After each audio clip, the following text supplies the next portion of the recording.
najbrž je res znano, da imam rad čebele, ker mi tudi veliko govorijo, kakšen naj bi človek bil. Delavec, zanesljiv, natančen.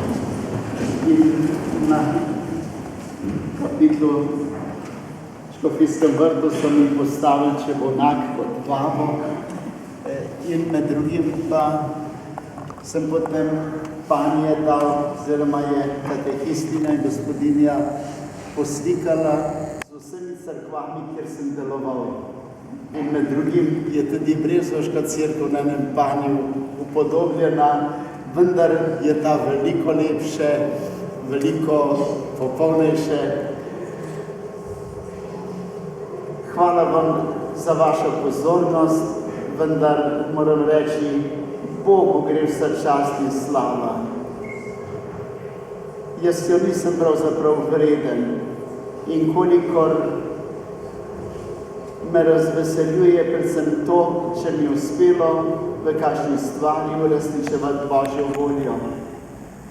Trudil sem se, da bi Božjo voljo spoznaval in jo potem uresničeval.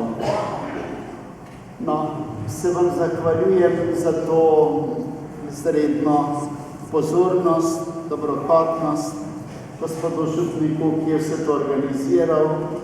Gotovo je zraven tudi gospod Klavdi in kaj vrste vmes, saj s kakšnimi nasveti. Sicer pa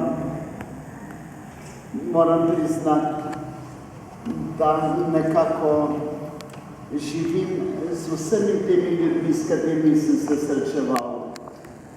Žal, nekatere ne prepoznavam več, ker ste bili kot otroci in zdaj pa res je odrasli možje in ženi, pa se fiziologija spreminja, vendar, ko spregovorimo, pa se potem le film odvrti nazaj in ne pride v spomin tudi vaše ime in priimek ali vsaj kdo pravzaprav ste. Se priporočam še naprej za molitev in se veselim, da bo prej ali slej tudi uresničen vaš načrt z novimi orgami, v veselje pevcem in v slavo Božje in Matere Marije in svetemu Antonu Puščavniku. In seveda posebna želja pa je, da ne bi proslavljali samo kakšne zlate maše in takšne jubileje, ampak lepše kot zlatomašnik bod pozdravljen, se pa sliši novomašnik bod pozdravljen. Bog daj, Brezovci, še kakšno novo mašo, pa kaj kmalu.